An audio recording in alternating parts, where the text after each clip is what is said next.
Out of the mire of semantic self-flagellation, the moral arguments often find themselves attending. I'm not trying to book a room, I'm interested, as with my last 2 videos, in the intellectual discipline. So, I'm going to present my case for objective morality via logos. What do we mean, objective?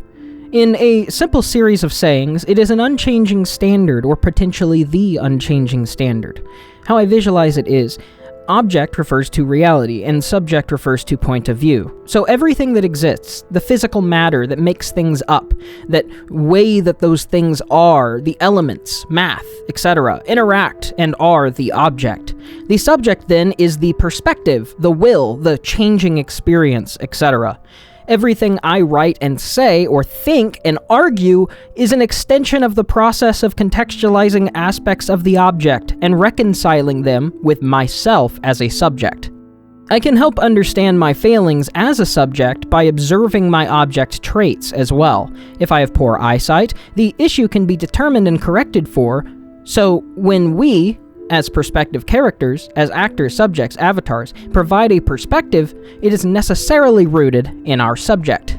That's partially why having a changing God concept who has objective morals is a sleight of hand, as for something to possess will or perspective makes the result necessarily a subject. So oftentimes, people use objective morality as a shorthand for supreme or ultimate morality, impeachable morality, but that's philosophically baseless, and seems to intentionally conflate definitions to obfuscate the point.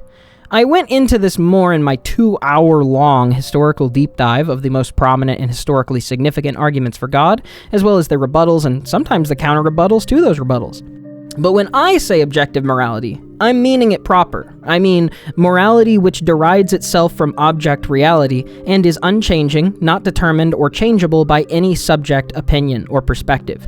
This process does not attempt to derive an ought from an is either, as I will get into near the end of the video, so Hume can rest well in his grave. Instead, I think back to the Euthyphro dilemma, and come back to Socrates' second option, that the gods love the good because it is good. If I could speak poetically, I think to the extent by which an all fully or perfectly good exists, or does not, it is equally determinable, and particularly and necessarily so, via logos.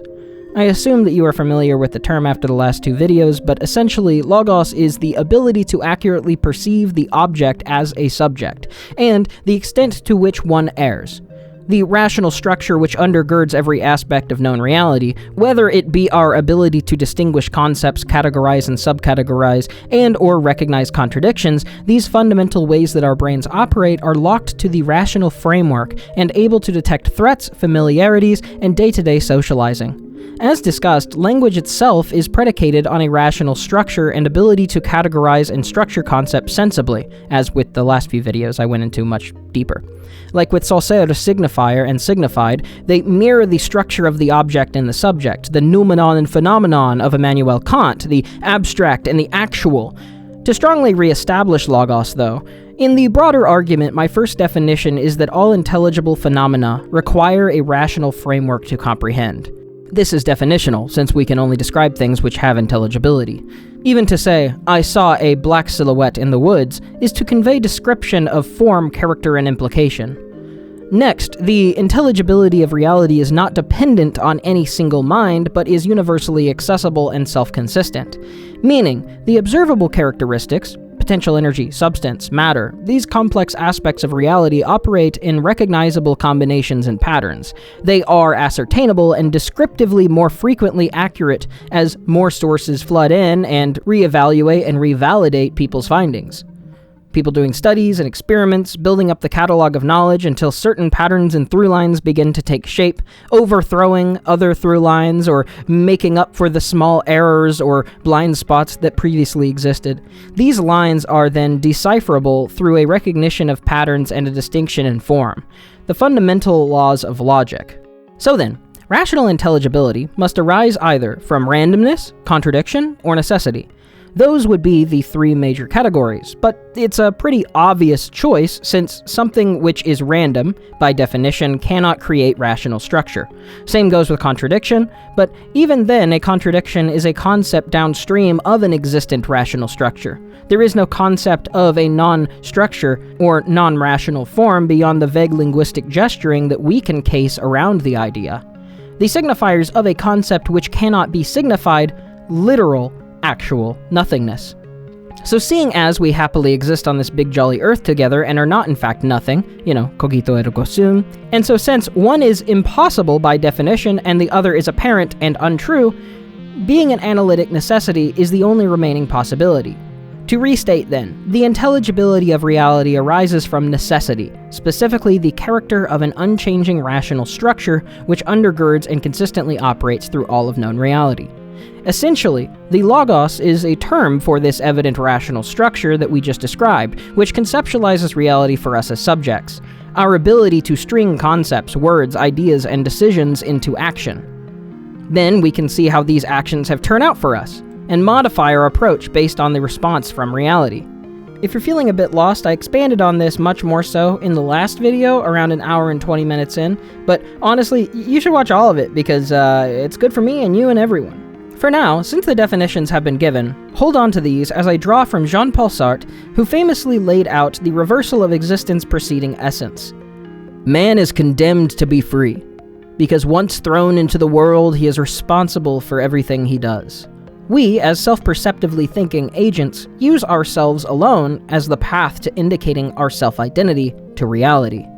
Our preferences, values, we are only given our own life, our own flesh, to ascertain the world, and what we do with our body afterwards, regardless of the consequences, is as possible thing is for you to do. When we say that man chooses himself, we do mean that every one of us must choose himself, but by that we also mean that in choosing for himself he chooses for all men. Sartre claims that the actions of any one human defines that of humankind, which draws allusions to Kant's universalizable principles. By definition, a thing an animal is known to do is something it is known to do. All the horrific things that we see enacted by humans every day in a cold, biological classification sense includes as the descriptor's elements very being of what a human is. That being said, as a social species, our interpersonal actions are also set to define how we understand ourselves and how others interpret our actions, so when a human acts, it is definitionally a human act. And when you personally act, you define to the world what you believe a person to be. You assert your understanding of reality through the nature of your actions. The definition of justice, then, is what is fair, and, at its most fundamental, what is fair is when people get what they deserve. Or, in other words, innocent people aren't punished for the actions, they aren't punished for someone else. This is a specific category of immorality which exists as an analytic necessity. We may vaguely consider morality to be a conception of doing what is good, or doing what is right. And by definition, what is right is not that which logically cannot be just. That is, the punishment for the guilt is rained upon the innocent.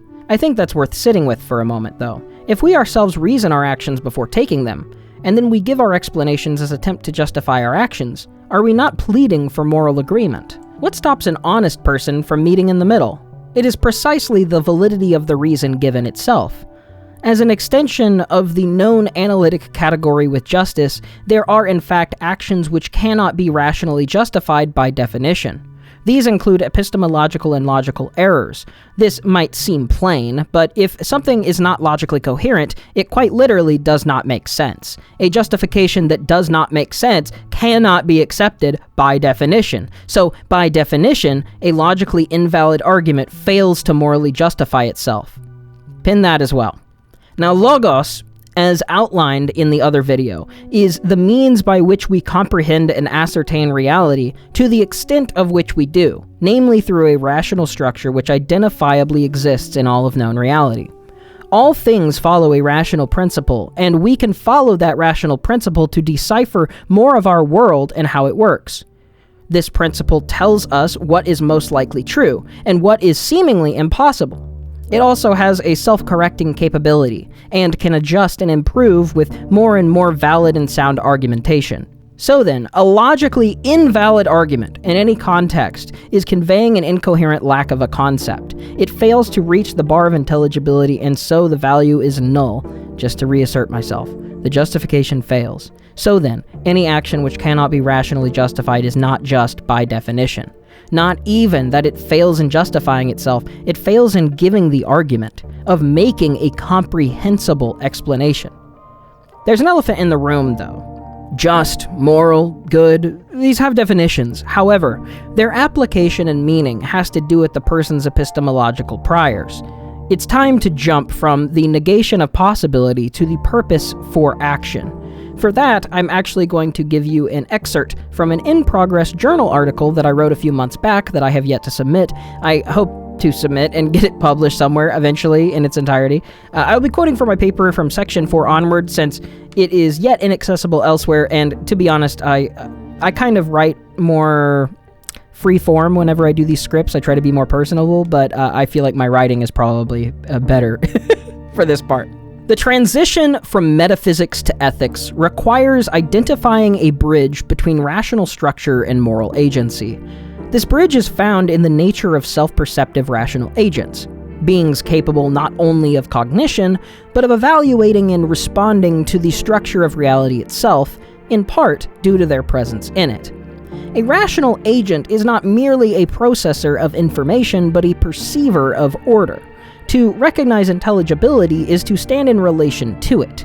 Such recognition is not passive. When a rational being perceives coherence, structure, or truth, it faces a choice to align with or deviate from it.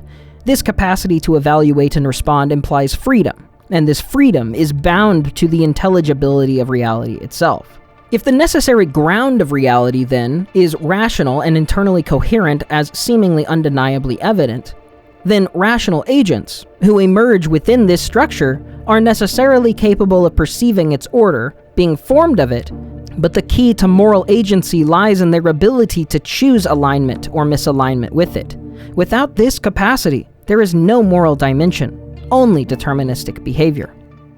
To process moral responsibility, an agent must first perceive order and then act in accordance or defiance of it.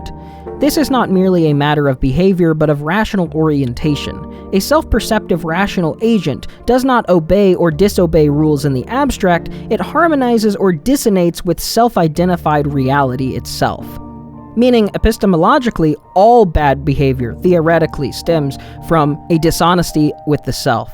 Thus, moral obligation emerges not from an external command, but from the nature of rational existence. If the foundation of being is rational order, then to be rational is necessarily to be accountable to that order. Moral responsibility is not a superimposed construct, but the consequence of rational agency grounded in intelligibility.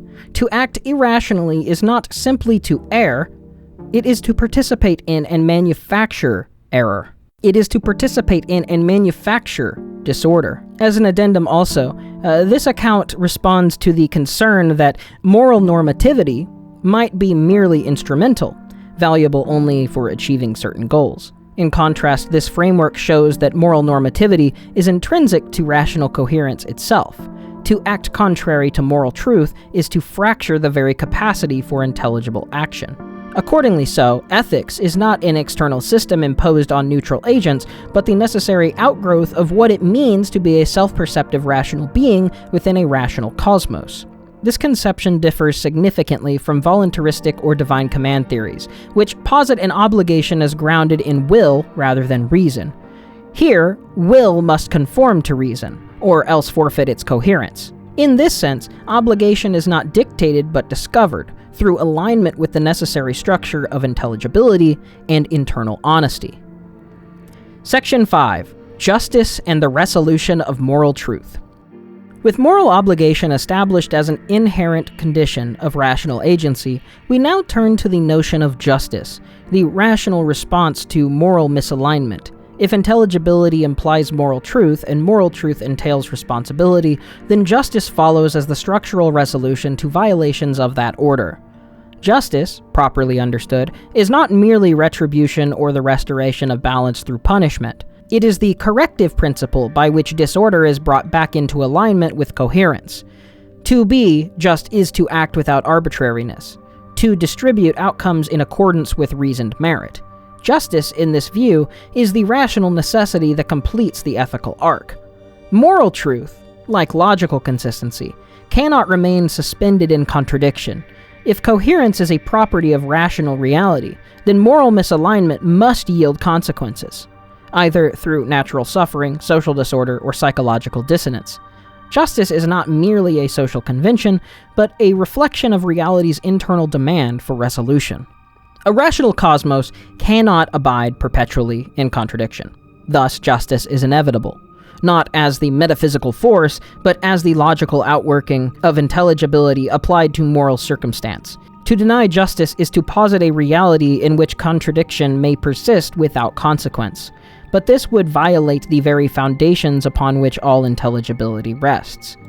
Accordingly, then, justice is not optional. It is the resolution of moral incoherence through alignment with rational order. And it follows necessarily from the same principles that demand the existence of moral obligation and predicate the capability for language, as well as rational agency. Justice is the endpoint of moral logic, just as coherence is the endpoint of reason. In this framework, moral truth is not simply a matter of personal alignment, but of systematic reconciliation. The universe, insofar as it is intelligible, demands justice, not because it is sentimental or punitive, but because disorder cannot ultimately sustain itself within a rational structure by definition. Critics of objective morality in general, such as Bernard Williams or Richard Rorty, have also suggested things like justice being a culturally contingent construct.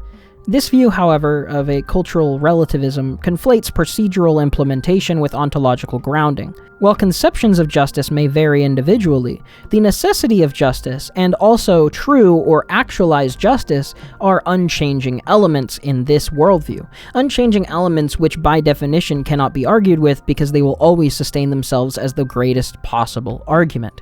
So to bring it back home, we have traced a deductive path from the epistemic certainty of thought to the metaphysical necessity of rational structure, and from there to the moral implications of that structure for rational agents. At each stage, the argument has rested not on empirical speculation or theological premise, but on the foundational requirements of intelligibility itself. The existence of thought demands the existence of something. That something, insofar as it is intelligible, must be grounded in a necessary existence. One that is self-existent, eternal, and internally coherent. Such a ground must also be rational, for only reason can support the conditions under which thought, knowledge, and discourse are possible. From this metaphysical necessity flows a moral imperative. Rational agents, as participants and products of this intelligible order, are necessarily bound by its structure. Their freedom consists not in the license to defy coherence, but in the capacity to align or deviate from it, thereby producing moral consequences. Justice is the rational resolution of those consequences, the restoration of order where alignment has occurred. Okay, cutting off the conclusion to that paper, you have to go back to my normal person writing now. But before I continue, I know that was more formal than my typical style, but there are also more complicated topics where words just have to be precise. Essentially, as rationally perceptive agents, we can observe order and disorder, justice and injustice, and at least as far as our intuition can be rationally justified or defended. We have the tendency to turn our eyes away from the things that don't reaffirm our biases or shake us at the fundamental core of our identity, and in those quiet moments, when you choose not to store the information you perceive honestly, or dismiss, or ignore contrary evidence openly, it is a lie on your very being. You lie to yourself using the tools that wouldn't exist if your lie were true. You choose a faulty justification or ignore the injustice to yourself and further spread disorder, chaos, and hurt into the world. So the good is that which reduces injustice and contradiction. So maybe practical applicability will start to be a good ground from this abstract. Let's start expanding the moral framework. First, we need to determine when or if authority one over another can be justified, all else equal. Premise 1. Authority is the power to direct or restrict another rational agent's actions. This is just giving my definition. Premise 2. If authority is justified, it must not contradict rational moral order. This seems self-evident, because for something to be justified, it must be rationally coherent, and for something to be non-rationally coherent, it cannot be justified. So, again, this is definitional. Premise number 3, imposing authority over another agent's self-perceptive rational agency contradicts rational moral order unless that authority prevents a greater contradiction. Conclusion? Therefore, authority is justified only when it prevents a greater contradiction within rational moral order. So as you can see, this relies purely on the conclusions that came before it and only slightly builds out. This, I think, is the strongest and best way to build an objective moral argument, since for it to be objective, it must be unchanging, certain, and infallible. And for it to be so, you have to make sure it's logically, actually airtight. This effectively rules out most murder and other violations of personal autonomy. They would be considered objectively unjustifiable. Thereby, when dealing with limited information, it will always be an inevitable failure, and so we must also stay ourselves from being too overzealous. Just through the means of justifying one's authority over another's autonomy, we are able to objectively cast some things as immoral using this structure. Next, the default of moral ambiguity. Premise 1. A rational agent cannot fully justify an action if it lacks the capacity to fully perceive its moral consequence. Premise 2. If an action's justification is uncertain, acting without sufficient justification risks violating rational moral order. Premise 3. Defaulting to caution prevents the introduction of disorder when justification is unclear. Therefore, in cases of moral ambiguity, a rational agent must default to caution to preserve rational moral order. So this is basically saying, hey, you can never be truly certain. There is always some variable, always some information you don't have. If there is enough in the situation to create moral ambiguity, one should always lie on the side of caution. This is a very sensible, rational outgrowth to keep people from being too hasty with their actions. Although I obviously believe these, whether in this form or in an improved syllogistic form later on, are the necessary rational outgrowth of this system. When dealing with object scenarios rather than purely analytic ones, there will likely always exist some sense of moral ambiguity. However, for the rational practical benefit, most of the time this will be negligible if one follows rational moral order. Still, if a situation is identified as ambiguous, caution need be immediate and sustain itself until further information to make a call is provided. If no further information, its resolution will remain dormant.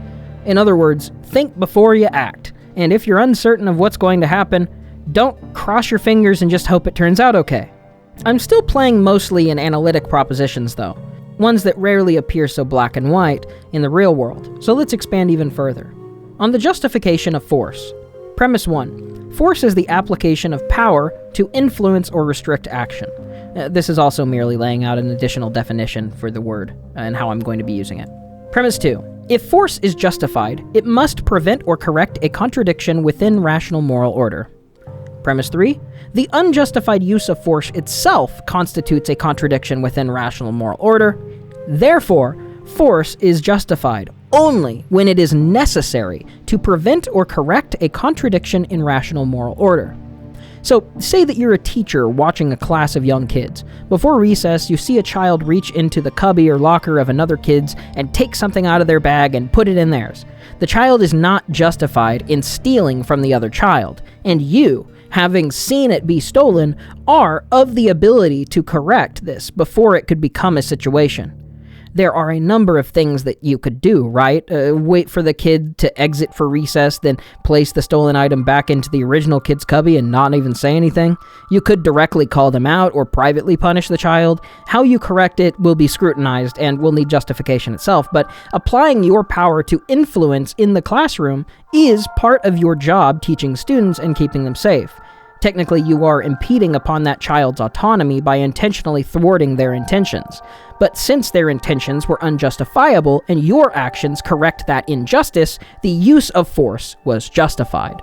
Hopefully that's a easy enough imaginable scenario to get across the concept. But let's go even further than force. On justified violence. Premise 1. Violence is a subset of force that directly harms another agent. Premise 2. If violence is justified, it must prevent a greater harm or contradiction within the rational moral order. Premise 3. Unjust violence introduces disorder, violating rational moral order. Therefore, violence is justified only when it prevents a greater harm or contradiction to rational moral order. So let's bring Sartre back in from the shelf and think about our actions declaring our definition of a human, or of what we see a human and ourselves to be. Being raised in the modern age, it is a common opinion and standard that murder is wrong. If someone were to declare murder is not wrong and they love it and they start going after people, then it is justifiable to stop them, even using violence. After all, they both declare it themselves that violating another human's autonomy is not morally wrong, and as an internal critique, that means the logical extension of their ethics makes it fine for you to kill them. Because we only have autonomy over ourselves, and thereby only have authority over our own body. So the logical conclusion of a gleeful killer is the tacit consent to them being hunted. Now, whether you're justified in doing it will deal with specifics, and since we're still building the basic framework out, that would just be getting into the weeds. Point is, if you had to stop someone using violence to prevent greater violence, and you are rationally valid and sound in your justification of that to the extent to which it is taken, objectively, you have done a moral good. You have prevented unjust action through just action. I've already touched on lying in a couple of different ways, but I also want to lay out a proper syllogism as a baseline for it. On deception. Premise 1. Deception is the intentional distortion of perceived truth. As you're getting more familiar with it, again, this is just a definitional term that I'll be using. Premise 2. If deception is justified, it must prevent or correct a greater contradiction within rational moral order. Premise 3. Unjustified deception itself constitutes a contradiction in rational moral order. Therefore, deception is justified only when it prevents or corrects a greater contradiction in rational moral order. So this, in my mind, would pass the classic logical dilemma of the Nazi at your door with flying colors. A Nazi, something itself inherently anti-human and anti-life, could hardly be a more evil poster boy for injustice. They come to your door and they ask if you're hiding anyone in your basement. Do you lie or not? Under the rational moral order, it is just to lie to a Nazi, because it prevents the injustice that the resulting truth would cause. Additionally, you could think of it in mathematical terms. A double negative makes a positive. Remember, the lie that counts is the lie you tell yourself about reality. If you are willing to lie to yourself, you have no reason to have confidence in anything about your perception of reality, since no one keeps track of the lies they tell themselves. The lies are the results of our weakness. The question on whether or not you lie is not the primary moral consideration. It is whether your actions uphold justice or hack away at its roots. If you lie to a liar to preserve a truth, you have stayed true to reality. You have objectively done something good. Let's build out the next fundamental concept. On mercy. Premise 1. Mercy is the suspension of an otherwise deserved consequence. Premise 2. If mercy is justified, it must prevent or correct a contradiction within rational moral order. Sounding familiar? Premise 3. Unjustified mercy itself constitutes a contradiction in rational moral order.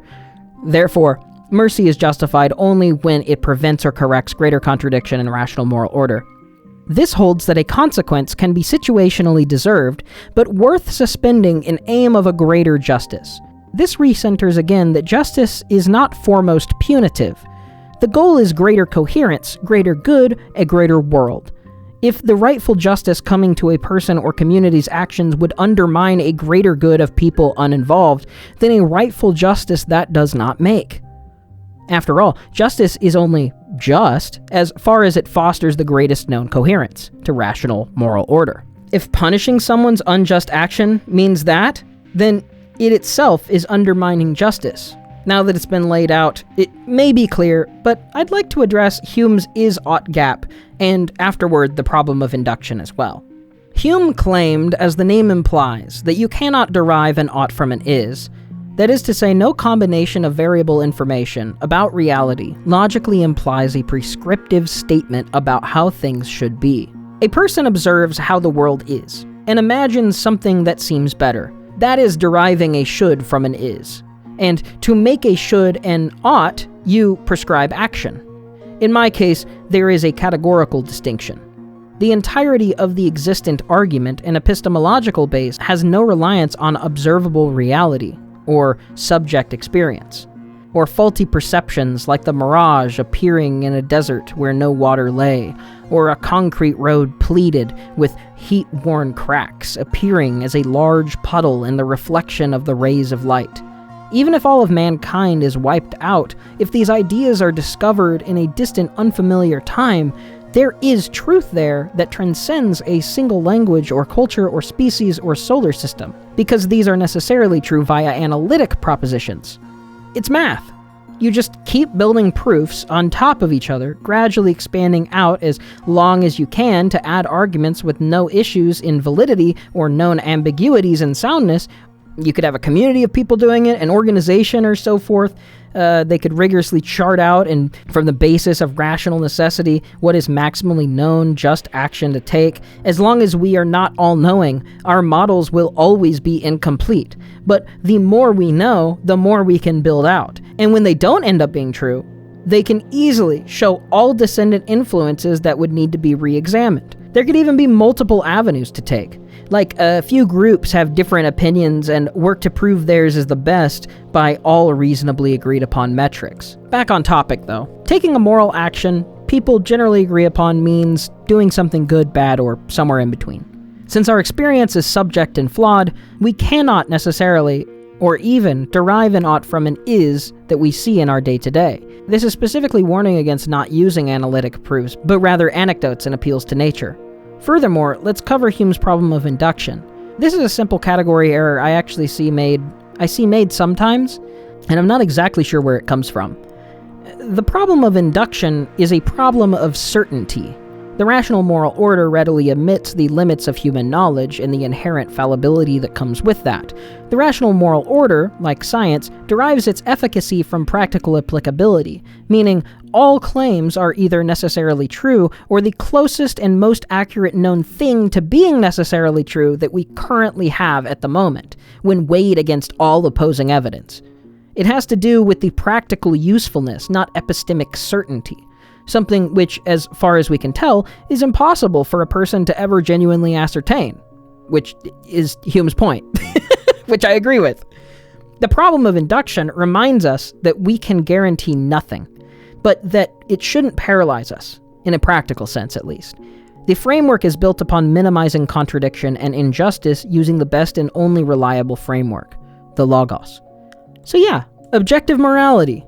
The only issue with it is, you essentially have to prove something is correct through detailed work, explanation, and/or argumentation and evidence.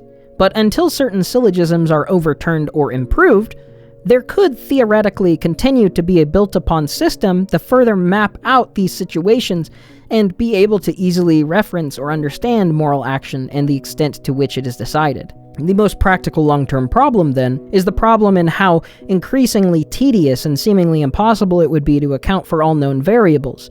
Although, no one knows, maybe we'll have a psychopath tech autocracy nightmare thing in a few years, and it will do all the heavy lifting, although it would probably be compromised on the back end. Still, I have no reason to believe this wouldn't be conceivably possible, although practically not so. The analytic necessity seems to stretch that way. We just have to build the bridge further out towards it. I kind of like the idea of a library center with wings for scholarly debate and argumentation, and classical intellectual and scholarly materials that every person should read, available to the public. I mean, we have public libraries, but this is different. Like a community of scholars, open like a library to the public, but doing scholarship and public work or trying to better ensure maximally good things are worked towards.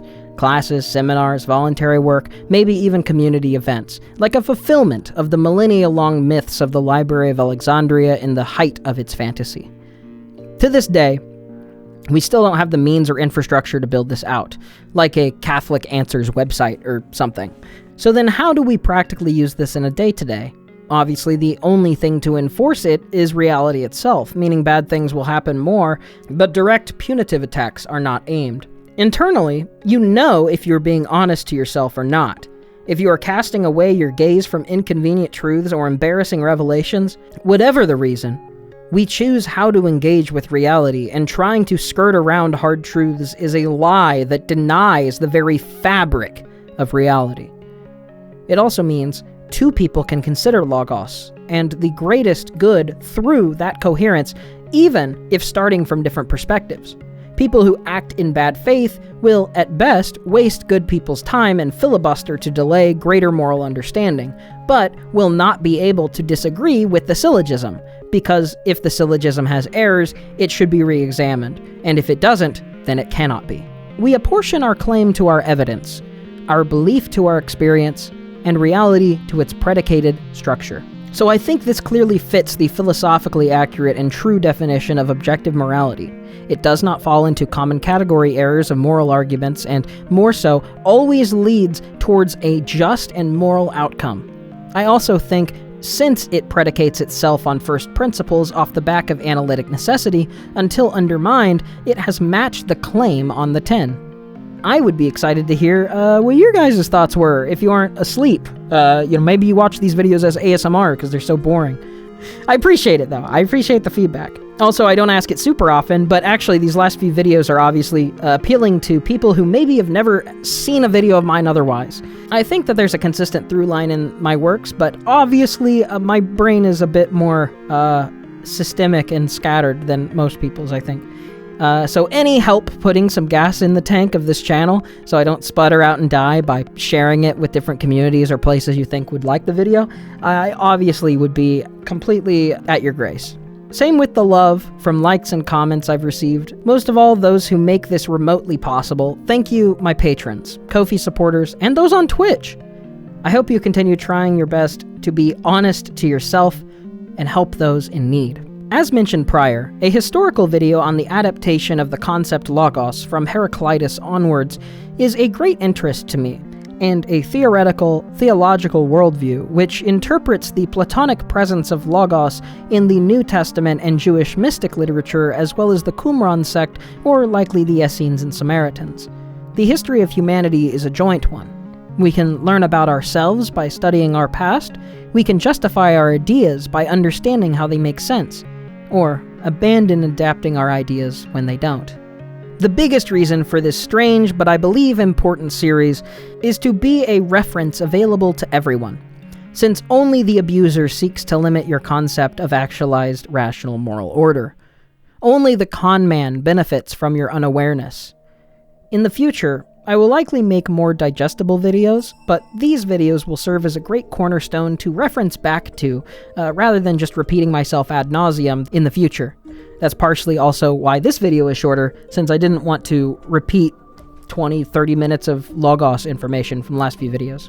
But yeah, so eventually I'll be making more fun, interesting videos, and only referencing back to this, when it's relevant.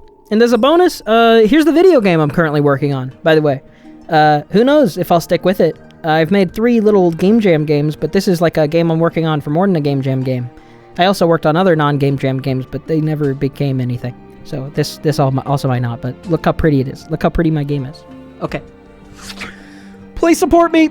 See you soon.